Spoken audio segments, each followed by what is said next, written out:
Welcome to Burn the Louvre. We are going to be looking at the pilot of Yellowjackets. I've already released the second episode. Things got a little out of order. Everything had to be re-recorded due to some copyright issues, which is fine. So we're going to get into it. I want to just briefly say that sort of mission statement with this is to find things that we like and sort of pull them apart and learn from them in order to become better writers. Engage with them Socratically, sort of question, why did they do this? Why did they not do this? I don't want to treat anything as sacred. While keeping in mind, the only reason we're looking at this is because I found it very engaging.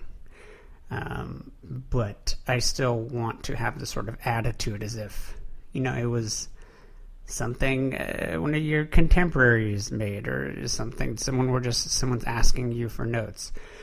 Because I think that's how you learn from things. It's not by studying and just trying to emulate something and just talking about how great it is. You want to treat it like you're sort of on the same level as it. But you also want to only do that with things that are good. So, we'll get started. I do want to focus. There's going to be some specific structural things that we narrow in on, but we're going to do less of that in the pilot, partially because I think the pilot is not super big on those elements. And the main thing we are looking at, again, the goal is to get better as a writer, but the main question we're asking is just what's interesting? What makes a show interesting? What makes a show good? So we don't want to look at anything, I don't give a shit about identifying a metaphor unless there's something cool about it, unless there's something that makes me like the show.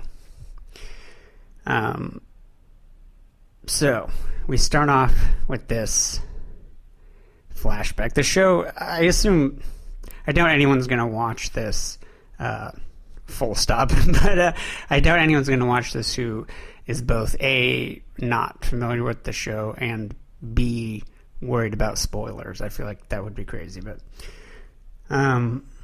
there's two main timelines. There's the 1996 timeline and the 2021 timeline. I think also this pilot tends to live more in the 96, I believe, relative to other episodes. And maybe the writers would disagree, but I think that the 96 timeline is generally less super structured, story driven. I think it's paced a little differently. It allows us more time to sort of sit with the characters and just live in that world.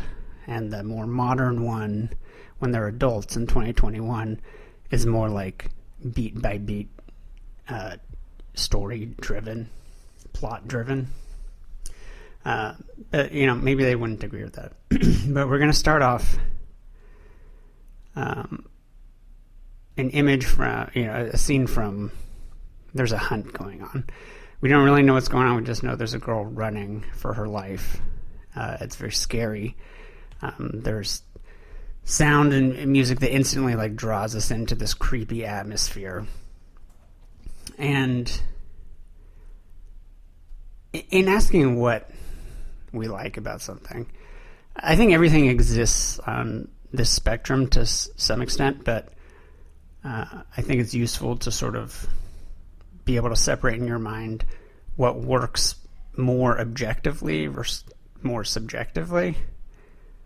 This, and one is not necessarily, well, I guess objective is better, but I love this first scene, and that's just sort of an aesthetic taste, subjective thing. I will say, well, this makes it even more impressive, I guess, because I think the idea of starting off in the middle of action and then pulling back and starting from the beginning again is a super, super overused. Wow, I'm blanking on a very simple word here, but trope. It's very overused. Basically, since Breaking Bad, people just started emulating that. So oftentimes I have like a knee-jerk reaction to it where I don't like it. I think it's very effective here. And a lot of it is just because I fucking think this is cool. Bottom line. She's going to get captured. It's going to look like some pagan shit is going on. Some witchy shit. And I think that's fucking cool. A lot of this is based on... The whole thing is like structured around this question.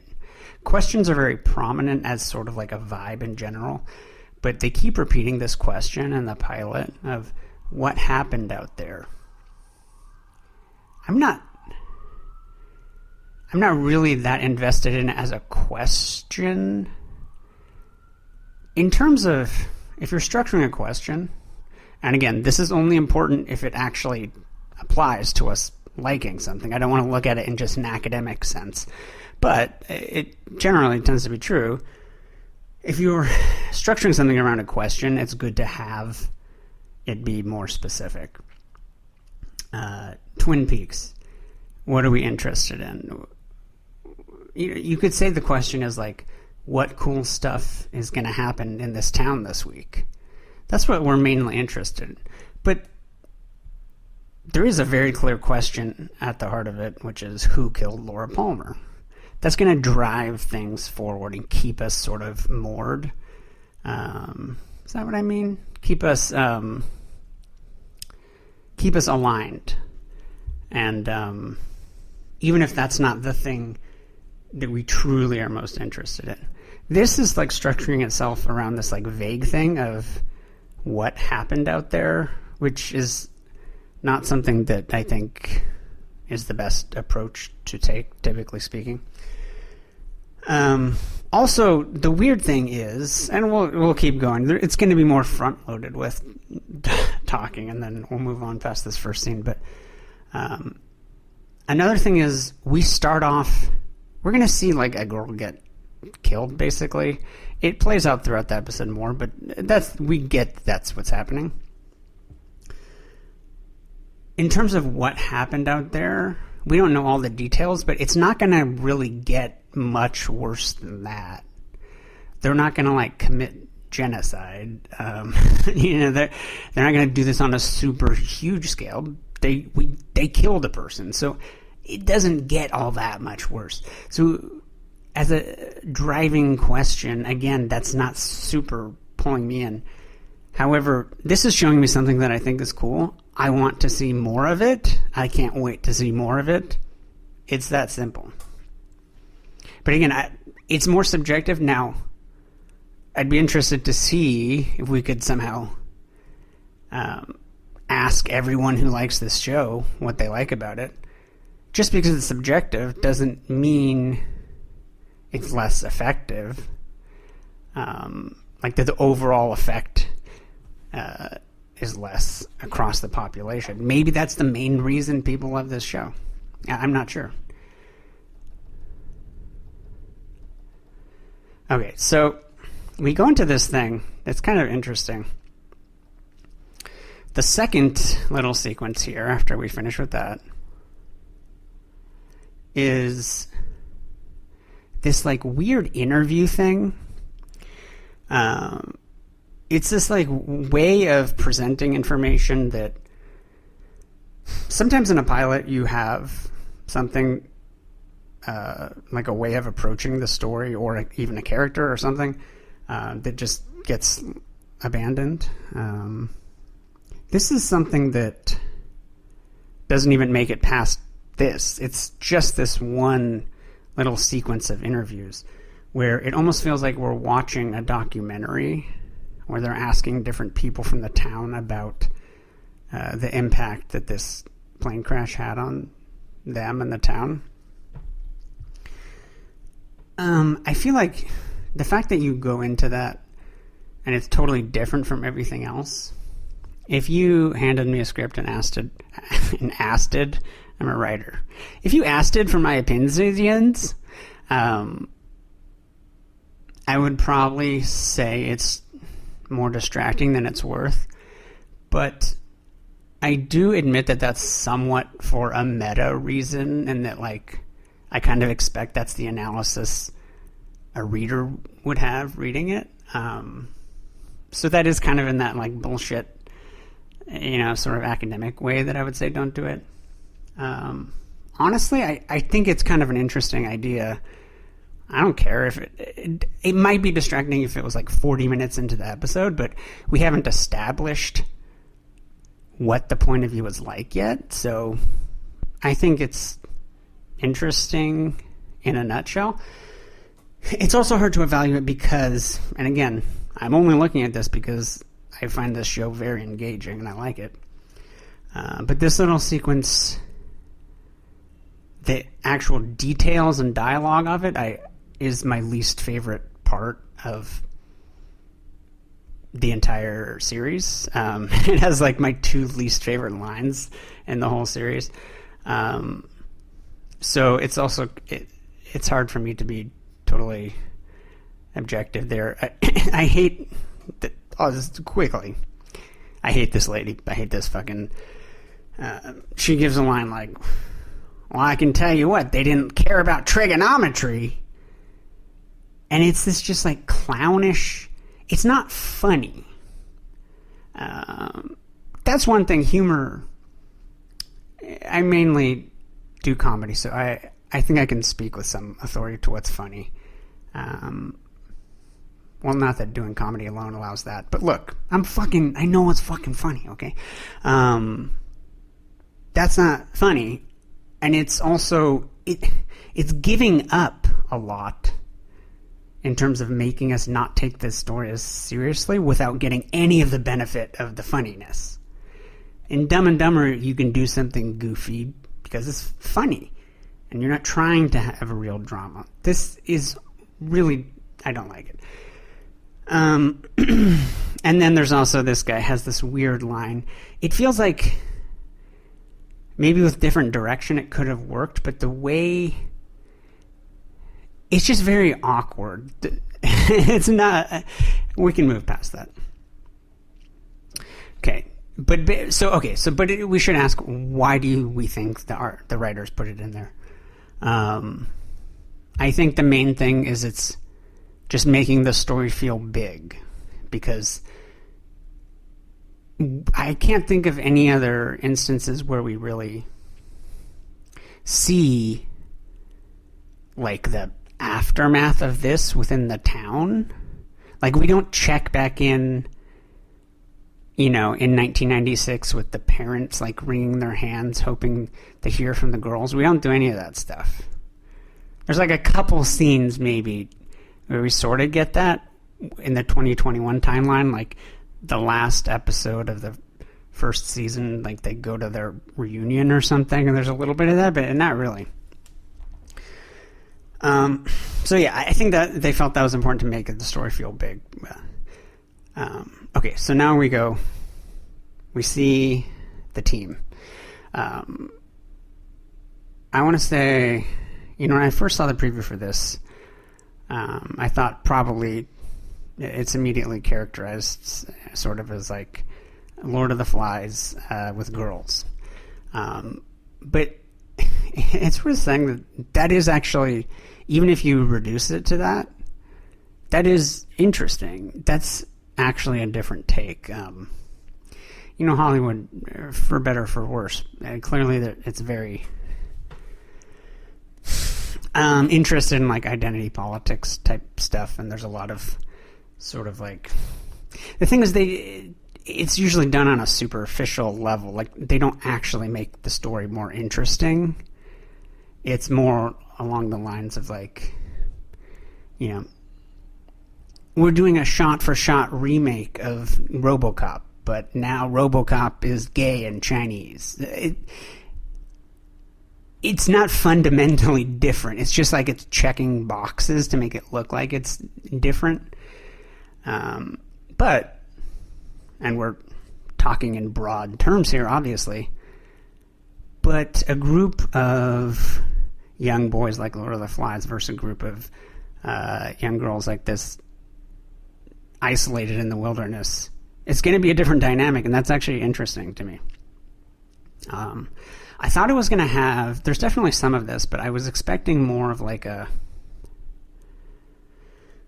I guess sort of like Mean Girls with life or death stakes. Like people, it was going to be a big thing about like being isolated from the group, which again it is, but that's because I was expecting more of that like anger. But this is not just about girls. It's very interesting that they're a team, and they're specifically a super successful team. The reason why they're on the airplane that crashes is because they're going, I believe they're state champs, and they're going to nationals. So they are very, very good at working as a team together. And that, even more so than the gender thing, is a really interesting difference. So we get a little bit of them. They celebrate, whatever. Okay, so now the first one we meet here really is Jackie. We have this sort of... Well, I'm glad that I had to record this again. No, really, I am. Because I was very confused with Jackie, and I think I understand her a little better. My original take on this was, this feels, so in this scene, it's basically like showing she's not satisfied with her boyfriend. He's kind of a selfish lover. He's not a terrible guy. He's just kind of clueless. And I thought it was sort of just like this obligatory scene sort of done out of semi-comedy, but just like it feels like that's what you have to show. And, which is fine, but I felt like it was weird to show for Jackie because we're left with her. He also says, "I love you," and then she doesn't say it back.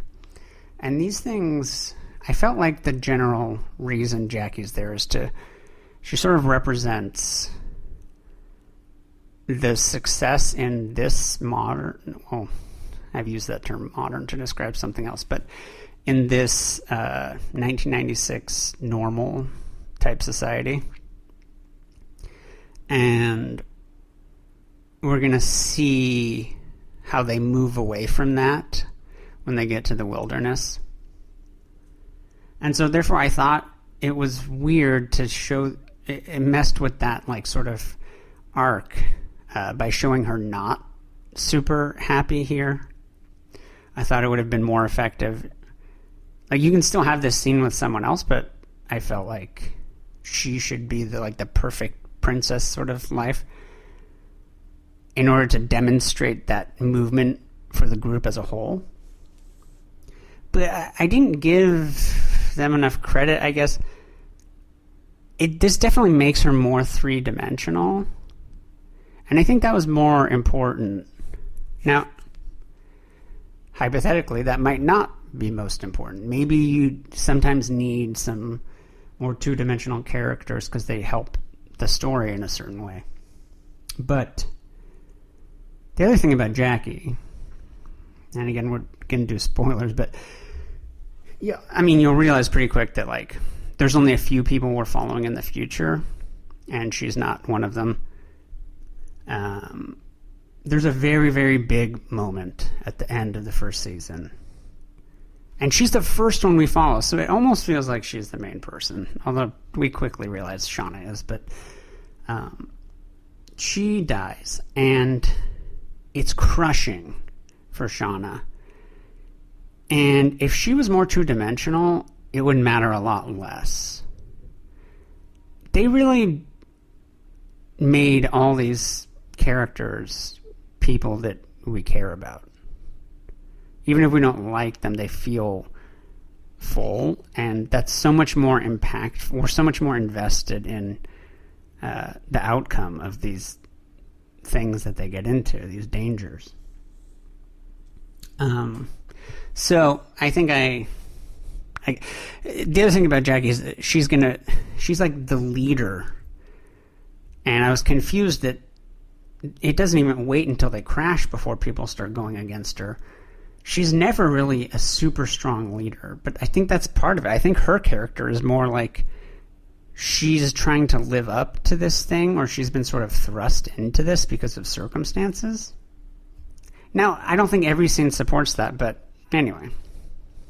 That's what's going on with Jackie. So now we meet Shauna. She's waiting to give Jackie a ride. She sees Jeff, Jackie's boyfriend, crawling out the window, not being seen by her parents.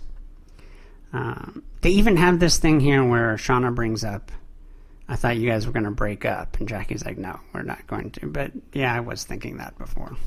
And they've sort of broken up a couple times, but very quickly in the past. So it's not a perfect situation. But again, I would argue that it makes the betrayal aspect. If the most important thing was the betrayal, I would try to make Jackie and Jeff's relationship better. Because there's a huge moment towards the end of this episode when you realize Shauna is having sex with Jeff. And it's this huge betrayal. So with all these choices, there's something you get and something you give up with pretty much any choice you make. So it's just good to examine these things, talk about them, and realize it's not that one thing's right or wrong, but you're going to have to be weighing these things when you're writing your story, and you determine what's most important to you. Okay, so we meet Shauna 2021. This is the first time we see the adult timeline. And she is inside her daughter's room masturbating to the picture of her daughter's boyfriend. Which is weird. It's a weird thing to do. I think the main thing is that her life kind of sucks right now. That's the main point we're going to hit on. But it sucks, and also it's not just pure normal type of being boring. That's also weird. And we see her trying to get shit stains out of the underwear. So classic bored suburbia type stuff. So she's tending to her garden. And this woman comes up and introduces herself. This reporter, Jessica Roberts, I think. And we start enforcing this question again, what happened out there? I think there's at some point in this dialogue, she's going to literally say what happened out there. So another thing we notice, nothing ever happens easily. There's always, conflict is the most ubiquitous tool. But basically, in some form or another, there's always going to be little obstacles along the way. Now, that totally makes sense here because we know Shauna doesn't want to talk to reporters in general. But that's something that we'll keep bringing up is when you're writing something, there's just constant, tiny little problems along the way. That's how the story gets filled out. And presumably that's what keeps us interested on a small level while we orchestrate bigger things that keep us interested in a more conceptual way. But in a moment-to-moment type thing, if I could snap well, that would have been more effective. In a moment-to-moment type of thing, it's just feeding us little rushes of dopamine, I guess. So I don't remember that being like there being a super strong offer she has, but for some reason Shauna lets her inside, and they're gonna have this little sort of conflict-y type thing. Shauna's goal is to not talk about, basically to not give her story to this reporter. The reporter's goal is to get the story from Shauna. So these are clearly two competing goals. They can't both get their way. Classic conflict setup. It's going to escalate. The reporter is going to say, I can get you 7 figures. And the context that we're bringing to this is that Shauna's life kind of sucks right now. We've only seen a little bit of it, but we don't get the feeling that she's happy. So all these things, they do sound enticing, right? Like it wouldn't mean as much if we saw her having a great time beforehand. She'd be like, I don't fucking need more money. She offers a lot of money, so Shauna's like, no. The reporter escalates this and says, what if I told you other people have already said yes? So now it's like, you can get the money and you're not even, like, if there's some sort of, I think the implication is, if there's some sort of, like, agreement you have with the other survivors, like, that's already broken, so you don't even need to worry about that anymore. Or maybe a little bit of, you better get your story out now before they do. But anyway, Shauna is not biting still. The reporter says, well, actually, she responds to that specifically by saying, so you do stay in touch, which I thought was an interesting line because it's like an answer to a question we didn't know we had yet, whether they stay in touch, but it kind of skips that whole step and just we get the idea very quickly. But then the ultimate escalation, the reporter nothing's working, so then she says a thing about, is this really how you thought your life would turn out? You were a star athlete, early admission to Brown, you had all these things going for you, and look at this shit now. Look at you, fucking suck. Your life sucks. And Shauna's like, hey, get the fuck out. So it's sort of a last-ditch effort, I guess. She takes a bold swing. And Shauna's like, get out. But the reporter leaves her card. Also, there's a little hint of, like, maybe we should be afraid of Shauna. As soon as her, the temperature changes in her response.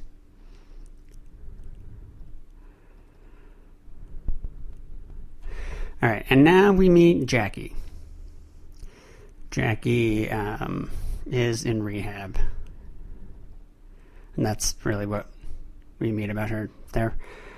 We get a very quick flash to... this is a continuation of the sequence that's like, I guess 1996, probably 1997. The two main timelines are 96 to 2021, but this, I think, is like later in their stay there. They've already gotten to this point where they're doing all this big pagan stuff. So it's the girl who was captured in the first scene. It's very quick. But in terms of what keeps us interested, I already said that's the main thing that I was interested in watching this. So I think it's smart to have a structure where they pepper that in throughout the episode. Give me 10 seconds of that. Remind me why I'm watching. So she has this group thing.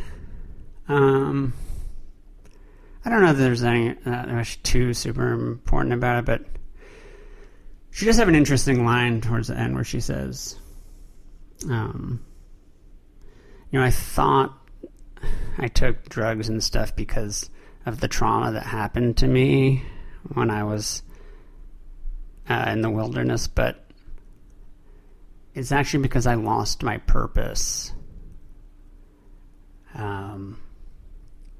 When I was rescued, I lost my purpose. And I think that's really, really interesting. In terms of this, what it means to this specific story, she says, and I think I found it again, and gives sort of like a smile. So in terms of this specific episode and her like 4-scene sequence, or however many scenes she gets within this episode, what it's specifically doing is launching this idea that she's found this thing, and we're supposed to be wondering, what is that? And then we can follow that trajectory onto the next scene and forward. I don't think it's not like an interesting thing to me in that regard. But in terms of just an idea, I think it's very interesting. And I think it speaks to what brings us to this show in part, because I was thinking about, I can't name that many of the books that were assigned to me throughout school, like kindergarten through 12th or whatever.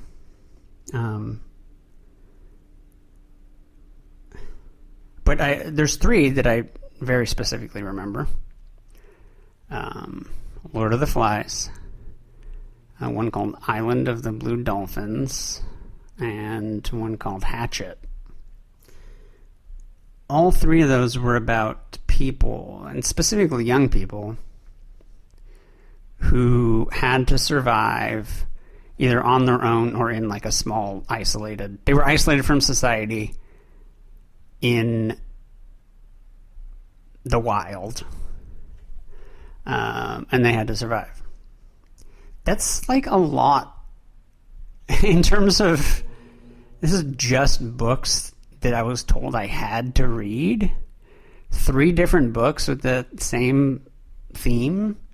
It's interesting that that's the case. And I think there's something... I think what we like about it is part of the reason why I loved The Walking Dead. I think there's... you could even say it's part of the reason subconsciously why people are like doomsday preppers, because part of them wants that to happen, or is at least interested in examining what would happen if it did. I think there's something very interesting about us seeing how people would react in circumstances where it's just stripped to a more bare situation. You get more at the core of the true drives. And it's interesting to see them recreate slowly society and what is important. But part of it also, to get back to what Natalie says, is one thing that you would have if you're fighting for your life on a daily basis is you have a very clear purpose, which of course is like the modern dilemma. We have all these comforts, but we feel, some people would call it spiritually lost, but I think basically it's like to feel like you have a purpose.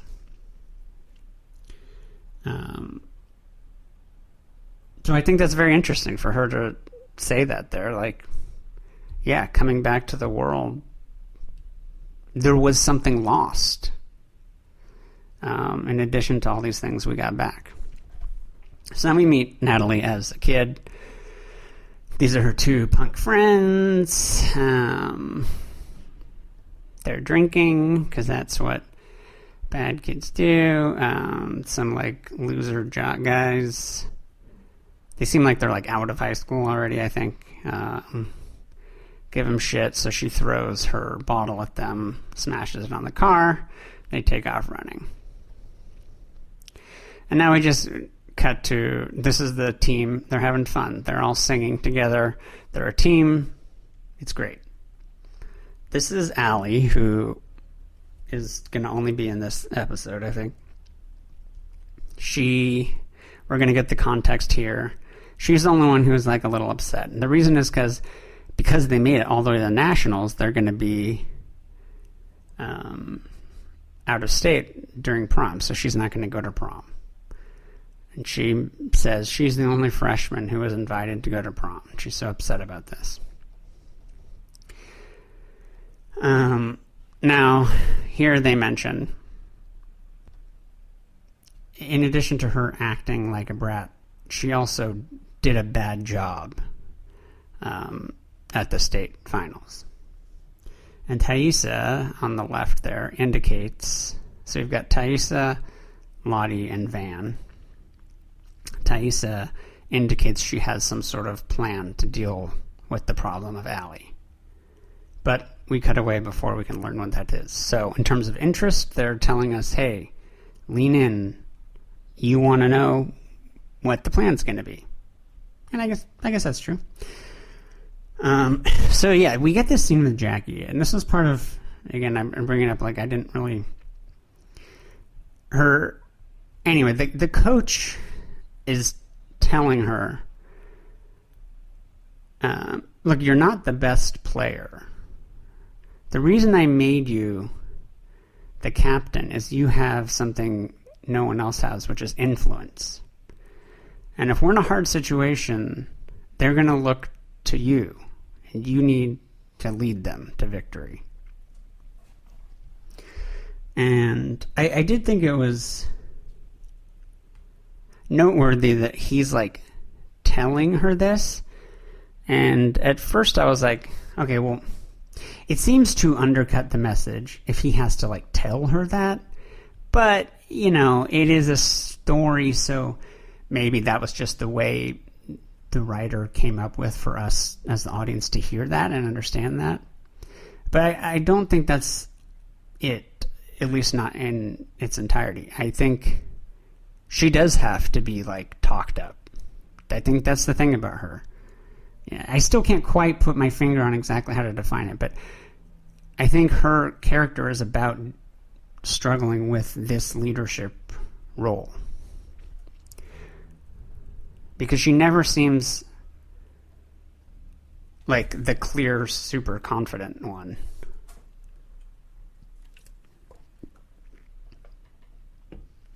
So we get this little rally. We see Misty, the team manager. They're off in the corner being like super excited about it. We get a look between Shauna and Jackie. They're happy. That's about it. Now we're back to Shauna 2021. She is bored. She's watching like a Jeopardy type show. She's smarter than the contestants, so she's better than her circumstances, right? That's the idea we're getting. She's ironing, boring task, and then she sees Thaisa, who is now running for Senate. And she burns the shirt as she's distracted by Thaisa. Yeah, that's all I need to say about that. Now we go to Thaisa. We don't get much of her in the pilot. I think this is a really... It's a smart way to introduce her because she will, at least for a while, she's got two main things going on. And they're going to be sort of at odds with each other. That's the main thing she's struggling with. She's got her campaign and the burden of that, the time it takes up, and she's got her family. She cares about her family, and she doesn't want the campaign taking away from that. So, the way we meet her is she's with her family, but they're doing a shoot for the campaign. So we get all this context about her, and we see her interact with, we see her able to put on this senatorial demeanor. And we also see that she's like a real person with her family. So we get it's just a very concentrated burst of like information. We basically have what feels like a full three-dimensional character in a scene that's probably like a minute.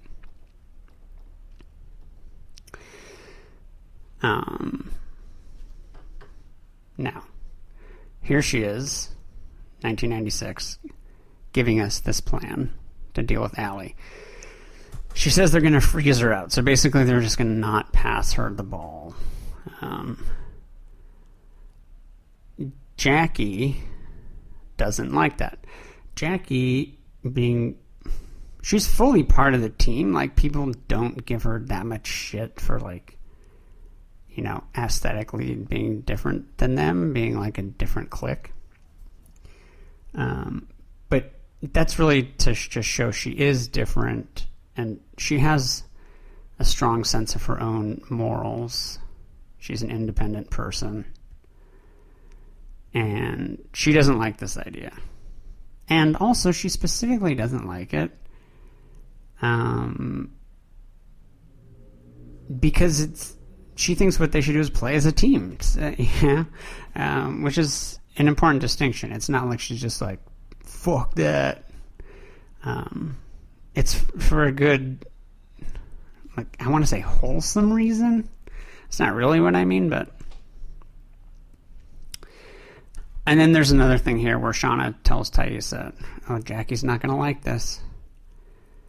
And Taissa says, well, maybe we shouldn't tell Jackie.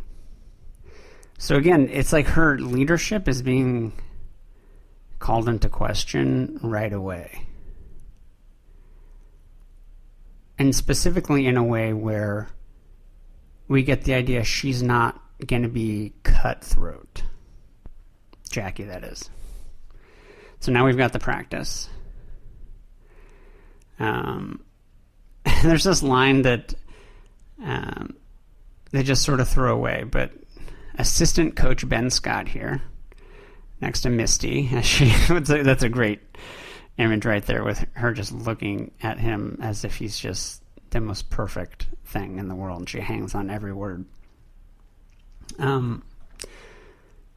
He's not the head coach, but he's way more important to the story. Ben is. So he has this quick line of like, Coach Martinez couldn't be here, he had a family thing. Anyway, we're going to do this scrimmage. So I just thought it was interesting that because ultimately we know Coach Martinez is not going to live past the first episode, we're using this time to get to know Ben. And then we get our first introduction to Laura Lee right there, who's like, excuse me, we forgot to pray beforehand.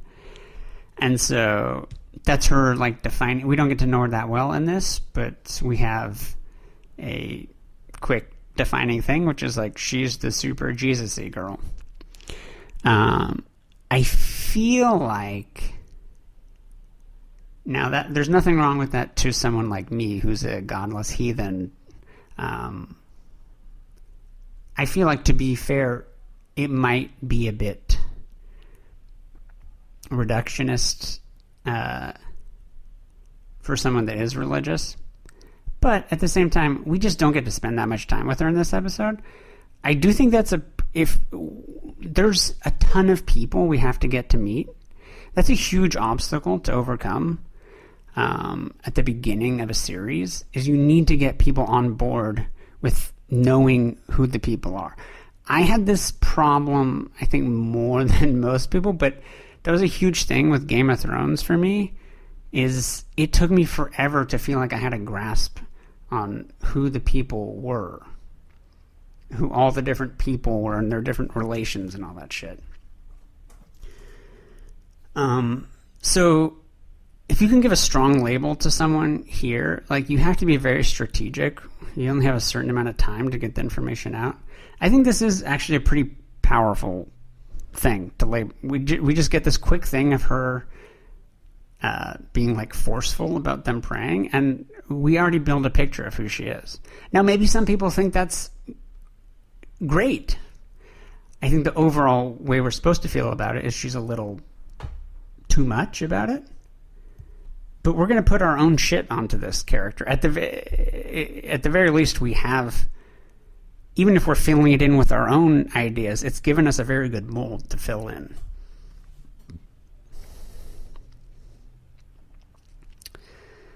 So we have the practice.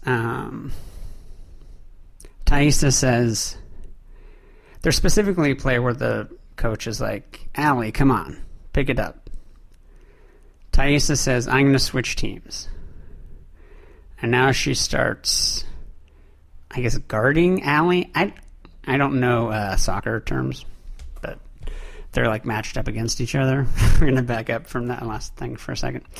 And she's, like, giving Allie, she's playing hard against her. And she says to Shauna, well, if we're not going to freeze her out, she's got to learn how to be tough, basically.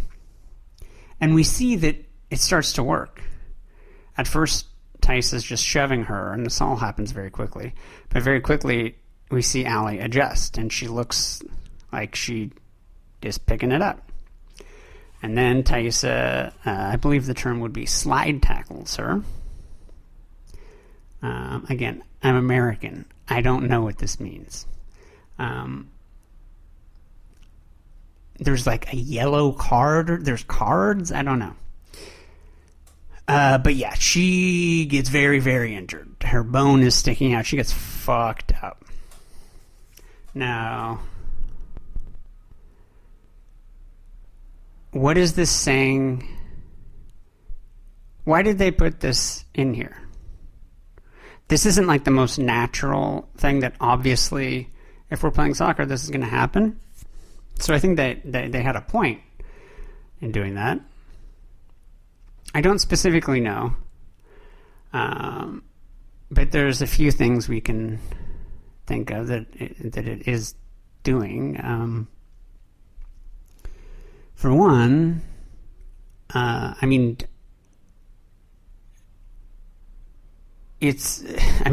is a type of drama.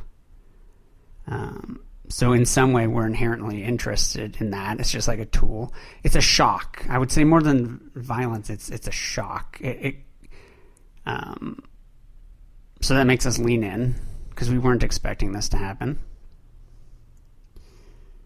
It's also, it's showing there's consequences potentially for being on the outside of the group, which again is something that I thought was going to be more of a huge theme. They do work pretty well as a team together in the wilderness, but it's certainly not totally absent. That's something you got to be thinking about. If you're out there with your life on the line, you want other people to accept you. So there's like real consequences to that. It also maybe is hinting at Tice is going to have some like, I don't even know if you can call them subconscious, but we'll call them that for now, like influences guiding her behavior. So it's too early to really say that they're getting into that, but that's somewhat there as well. So Misty tries to help out. They basically tell her to fuck off, which is important because that's going to be the main thing Misty latches onto in the next episode is she helps people medically and becomes valued because of it. So it's interesting that it doesn't work out here. They're all very sad. Natalie's pissed. And so Jackie comes in and sort of tries to rally the troops. It doesn't really work, but we see her trying. And now we're back with Shauna. So her daughter, Callie, gets home. They instantly set the tone. She says something like, "Callie, is that you?" And she says, "No, it's a robber here to steal your millions of rabbit trinkets and your 12-year-old desktop." Something like that. So we get the dynamic right away. And it feels like a very real type of line. Like the type of thing you really would be annoyed with someone for asking you, but only the type of person like a parent or someone that you are with every day for 20 years. Basically, really a parent. And then we see Shauna, we emphasize her being like lonely because she's like, "Oh, I thought maybe we could hang out tonight." And the daughter's like, "Mom, it's Friday night." And that's all she needs to say. And Shauna's like, "Oh, yeah, I get it. I understand."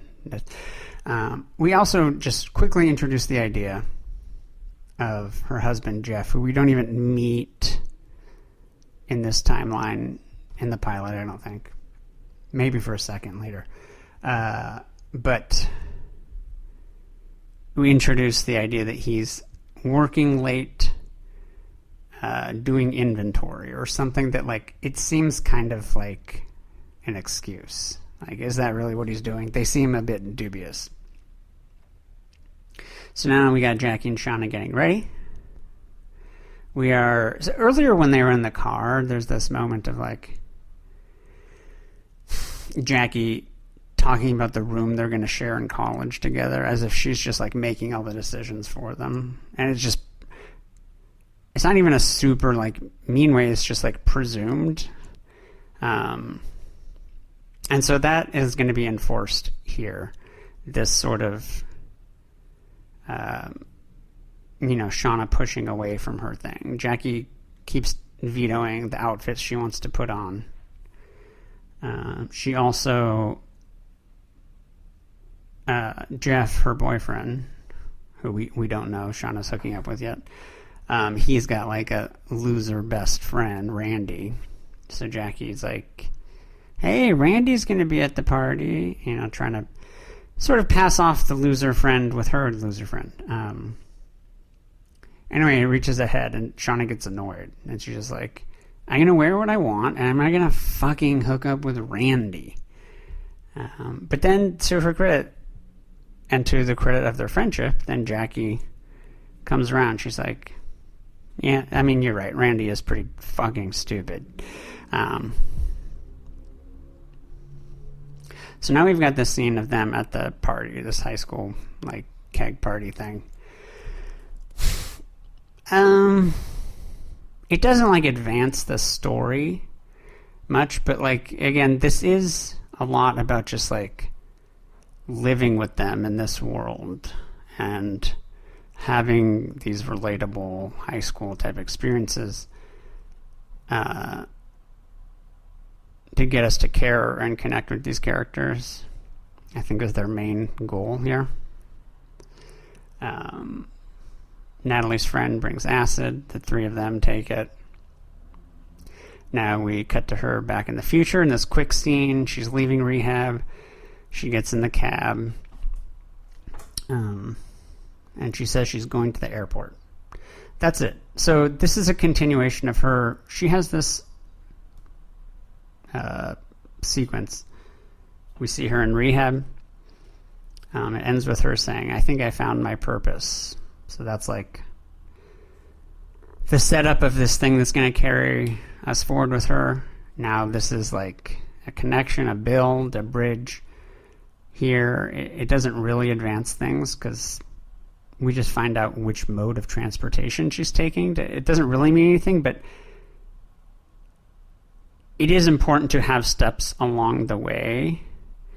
I think psychologically, if she just showed up in the different town, it might, at the very least, be a little confusing about where she is. So this way she says, take me to LAX. So we know she's leaving LA and we know where she's going to be going. So we get an idea of what's happening. So that's what the scene does. And then, but we want it to be interesting, right? So in this one, the action isn't interesting, so they throw in this dialogue that's kind of interesting. I mean, it's not, like, my favorite thing, but I think that's the intention anyway. Where the cabbie says, the cabbie? What is that even? Anyway, I'm 700 years old. But the cabbie, the old bloke, I can't think of more antiquated terms, but this fucking guy, he says, where to? Yeah, it's a basic question. I should have been able to think of that. And she says, how many people, or do you pick a lot of people up from here? How many of them go straight to a bar? I don't know. I think they just thought that was, like, enough sort of witty dialogue to make the scene okay. Now we're back at the party. We see Shauna. She looks over at, so that's Randy there. She's grossed out by Randy. She looks sort of, like, jealous looking at Jackie with Jeff. But none of that is, like, emphasized super strongly, so I don't remember knowing exactly how she feels. But I think that's the idea. And then she goes up to Thaisa and like gives her shit about. She accuses her of hurting Allie on purpose.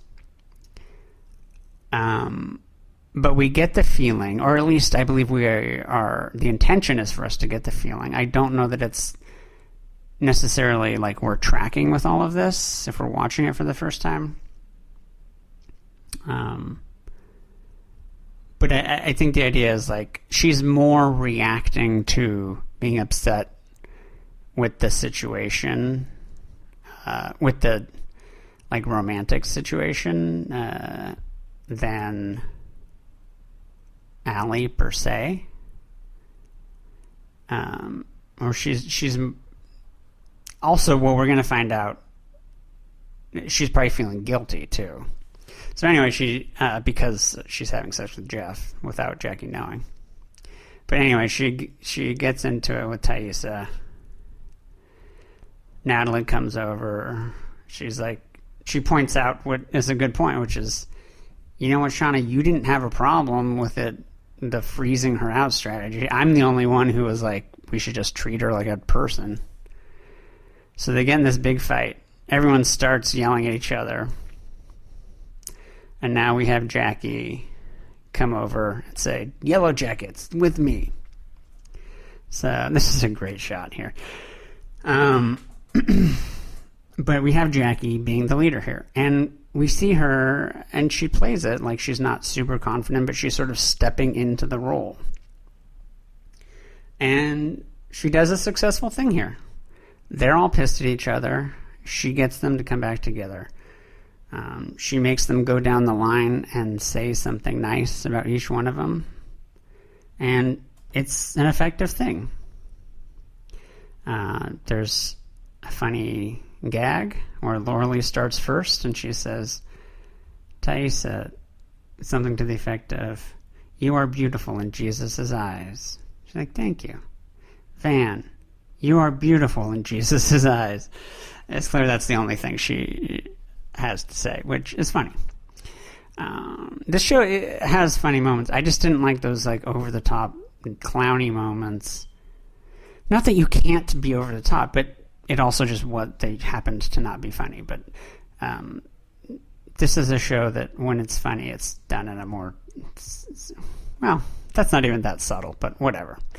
And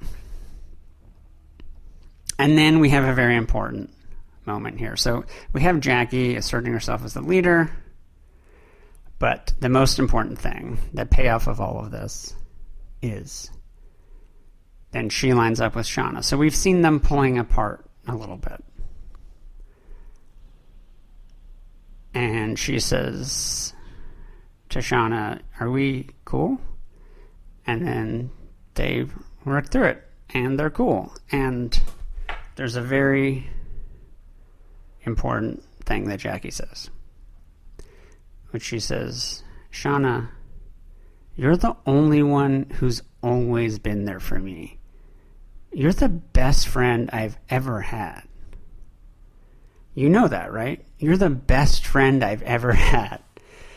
They say that in very explicit terms.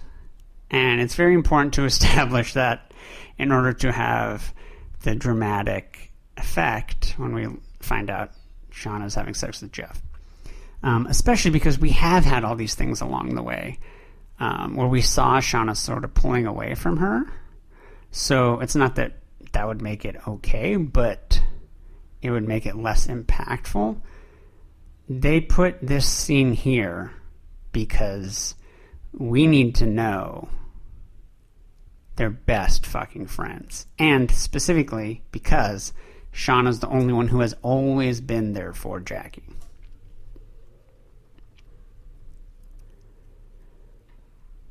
And then we have Natalie on drugs, which I guess that's the version that's like more relatable to me, sort of, I could say, in the way a Christian might find Laura Lee's character annoying as the godless heathen. I feel a little annoyed that it's kind of like, I get it, she likes drugs, that's not a character trait, that's all you're giving me about her. But she's one of the absolute main characters, and so we're going to learn more about her. It's just, I'm just trying to be fair here.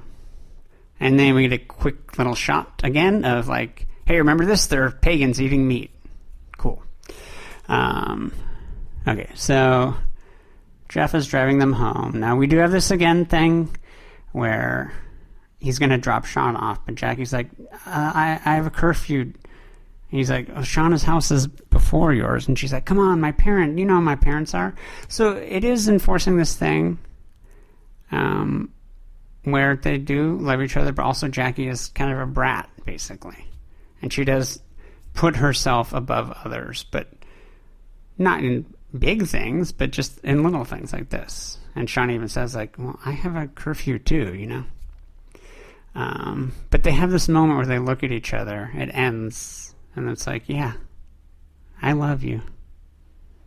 You're my best friend. So Shauna gets in the car, and then, like, right away, it's like, pull over, and they have sex. And he's like, I thought we weren't doing this again. So we get the idea that they have been doing this. And it ends, she tells him to say to her, I love you, Shauna. And she even says, like, I'm not going to hold you to it. I just want to hear you say that. And he does. And I don't know what to say exactly about that, but definitely it makes the scene stand out more because it feels more lurid, almost creepy. It's like there's something more than just pure, like, hormones bringing them together. It's like something weird. It feels to me almost like she's trying to take that from Jackie, like as if by saying, I love you, Shauna, that implies Shauna's more important than Jackie in a sense. So this is the big reveal of that. And so her having sex with Jeff, this sounds like a joke, but I mean it 100%. This is just good fucking writing. It's such, I mean, not that no one's ever thought of it before, but that's not necessary.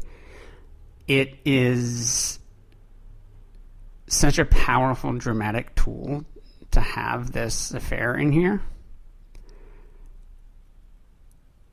People talk about subtext being important. This scene is going to change. It's going to add a layer of meaning to every single interaction Shauna and Jackie have for the rest of the series.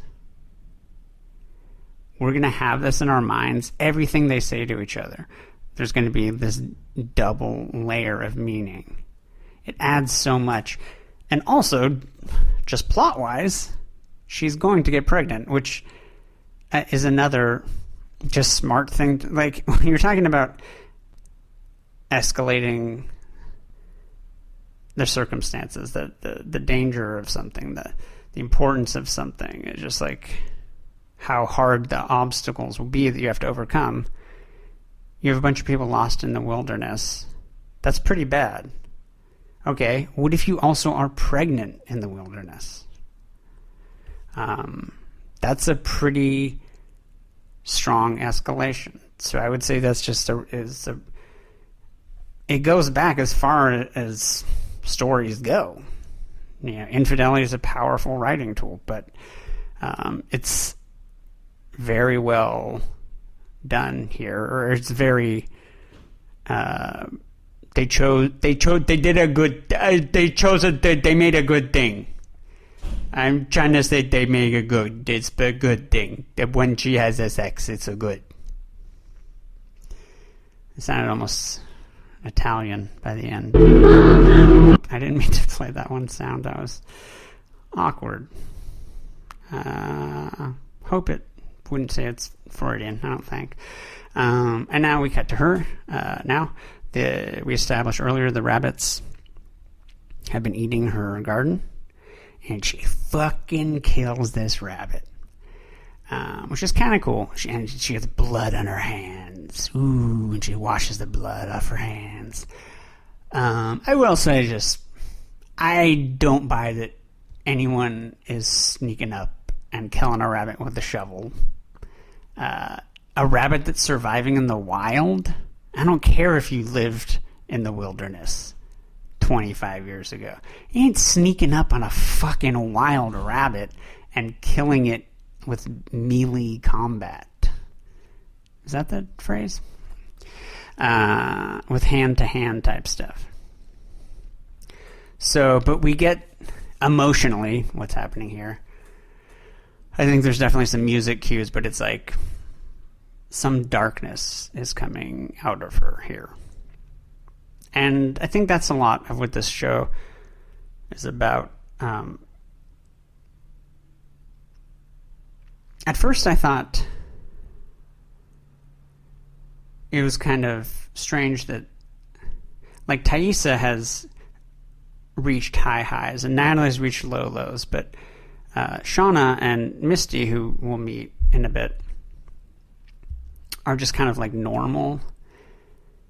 But I think that's kind of the point, is that they all are the same people they were, but in very different circumstances. And you can see how people can thrive or be so different depending on the circumstances. But we also see how this awakens a certain, whatever, we'll say killer instinct, for lack of a better term. And once they've seen that in themselves, it's still there a little bit. And it's what's going to happen in this 2021 timeline is we're going to see that start to come out in various ways. But they all have a certain something with them that could never be fully suppressed again. And we get a shot. This is Jeff. So they get married. I don't know if they really expect us to recognize that, but that's what's happening.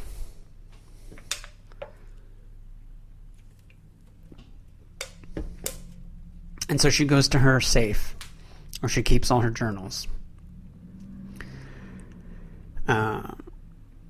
She writes everything down. By the way, if you're ever wondering who the main character is, if there's someone who writes a lot, it's probably them, because writers like to they care about characters who write. But she gets out Jessica's card. She has this like burner phone, and she calls her and she says, "We need to talk."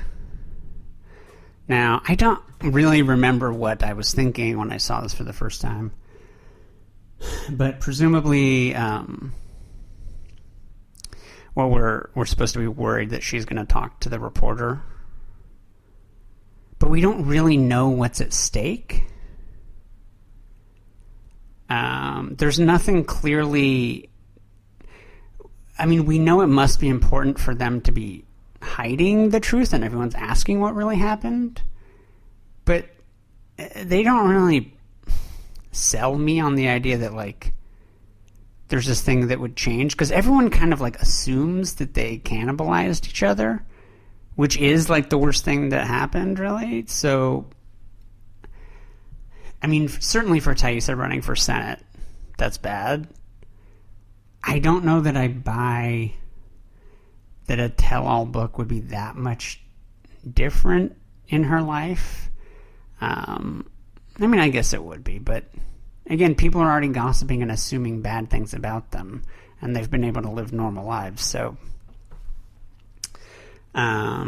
anyway, I'm not like super worried, like, oh no, she's going to sell out her friends, and we haven't seen them interact, or we don't even know if they really are in touch or whatever. But so I don't think it's like super effective as a cliffhanger. A lot of stuff in the pilot, I feel like, in terms of like the structure, there's things that they're like trying to get across that I feel like it doesn't hit 100% on a lot of these things, but certainly the end there's a lot of other stuff that's really good, so it works.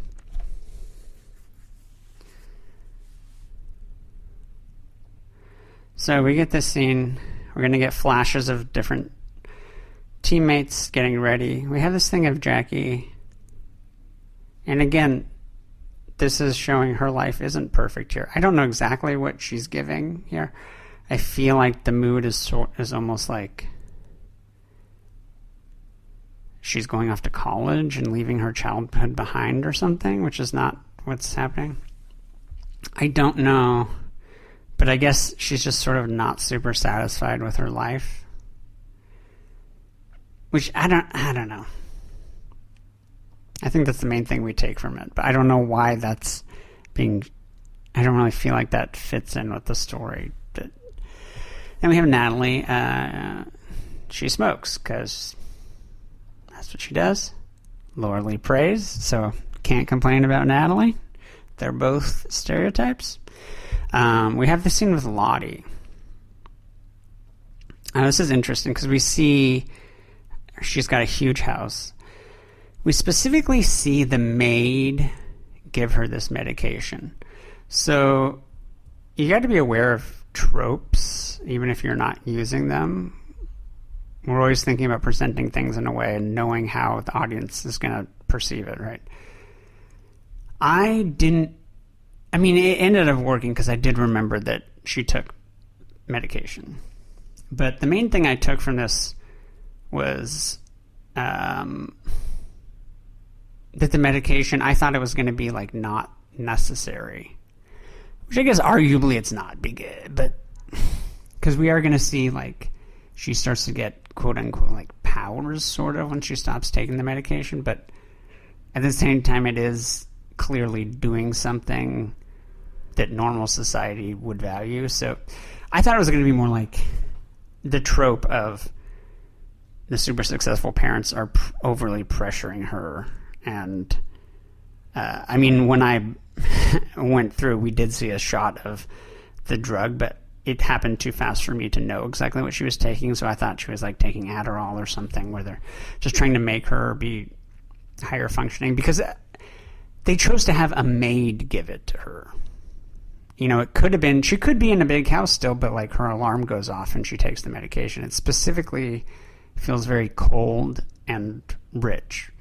And it didn't have to be both of those things. That's what her life is. So, but I guess both of those things are important, because that is, I don't know that it influences her character that much, but that is definitely a trait, is like, her parents are rich and cold. So even if it's not super important for who she is, I guess we could say it's just like saying Lorelai is a Jesus person. This is like what we know about her so far. She's rich. So that's fair. We'll say that. And we do remember she takes medication.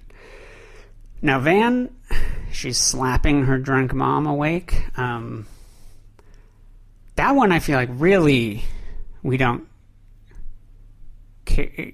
Like it really is never brought up again. At least not for a season, if ever. But it's still, we kind of like it. There's something, it's like revealing. It's a very sort of like intimate's not the right word, but kind of.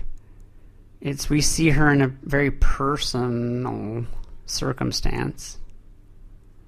And I think it is kind of like, it does make us feel closer to her because we were part of that.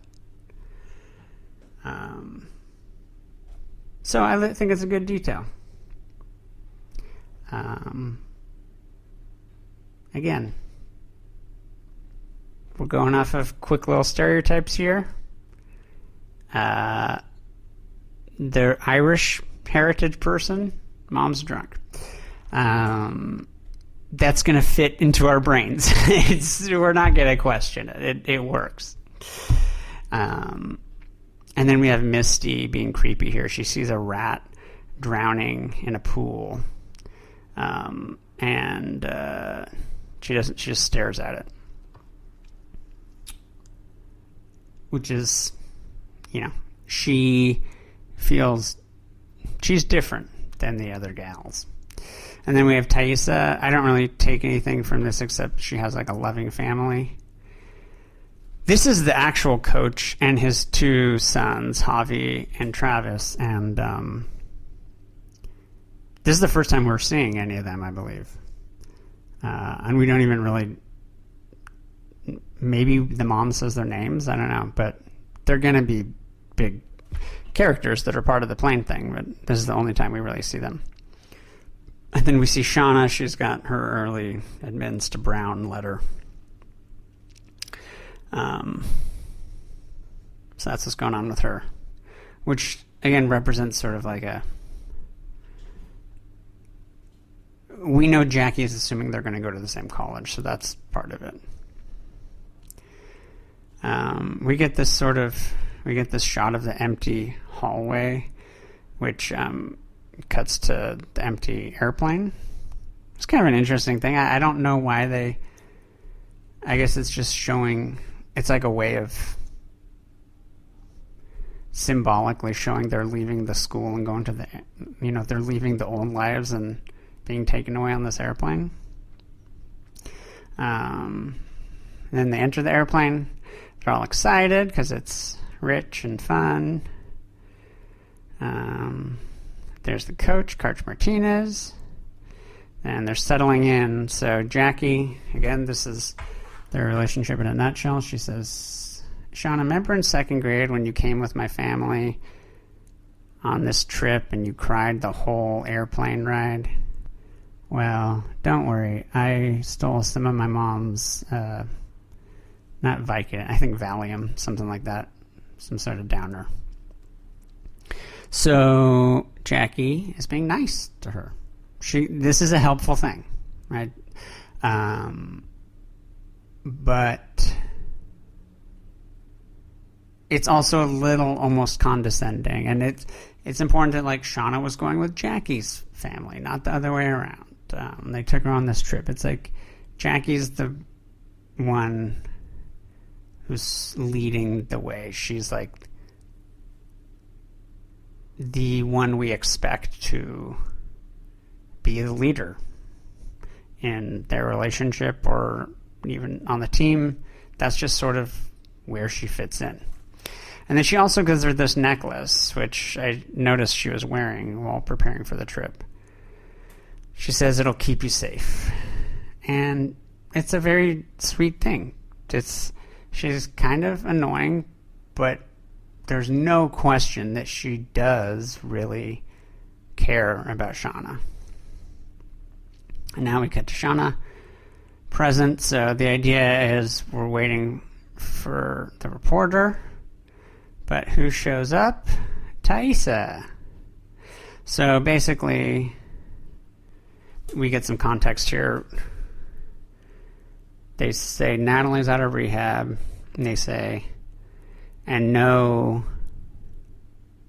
the others haven't been heard of for months.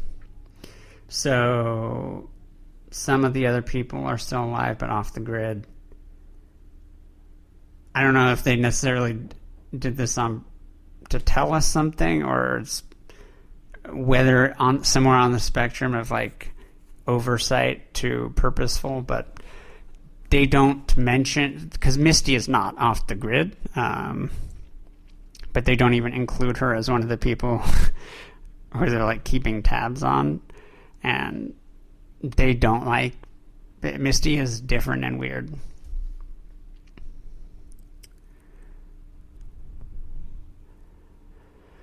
So Shauna shows Thaisa the reporter's card, and she says, like, you need to take care of this. Basically, she's saying, we agreed to not talk to anyone and also to not attract a lot of attention.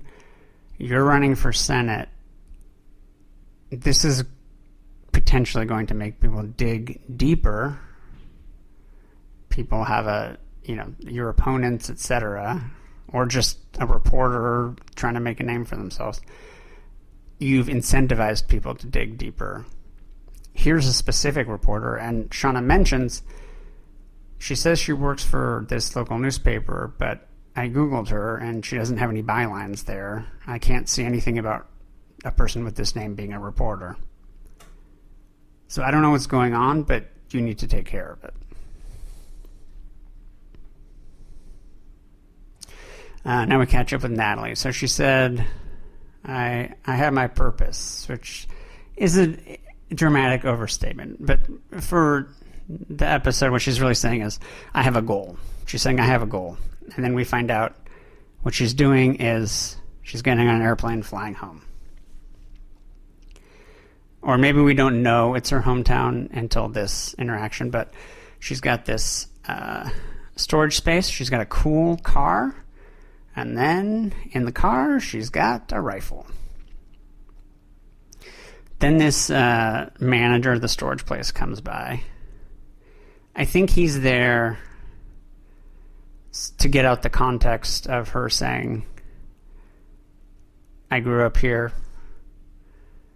And then she says something about, like, I think I'm going to go see some old friends.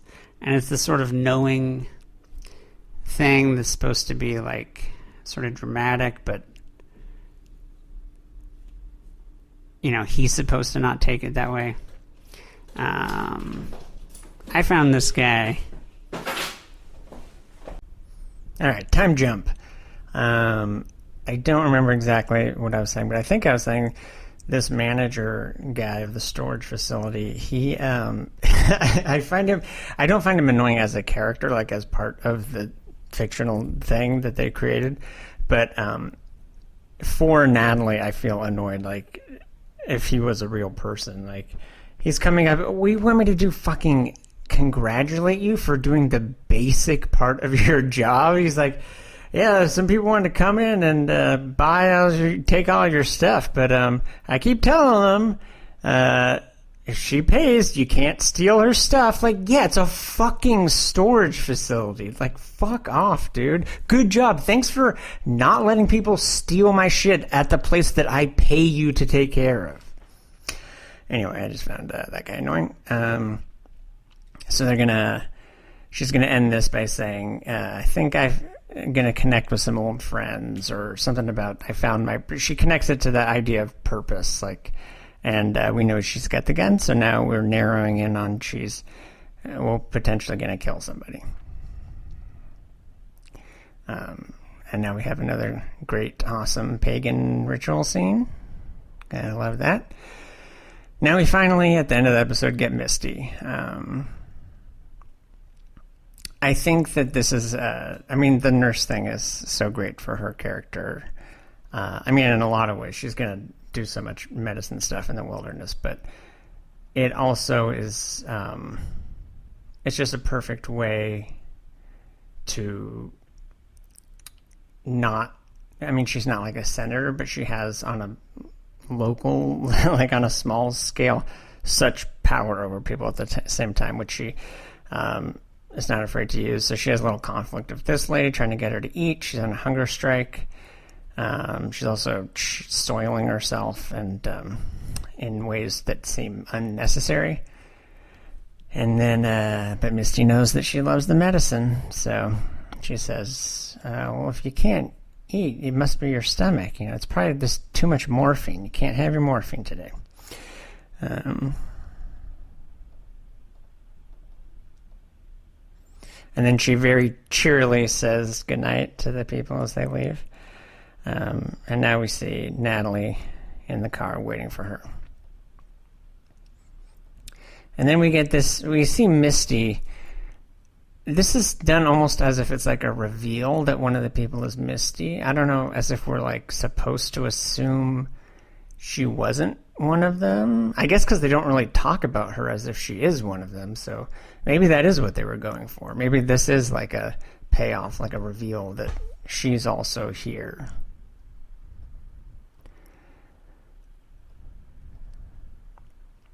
And then we see the shot of the journals, which is kind of, it's not like she's reading these, but it's sort of like a link to the past for us in a way into the story. And Shauna's reliving it. Now we see the plane start to go down, and we're out. I think it's a very successful pilot. One thing that pilots,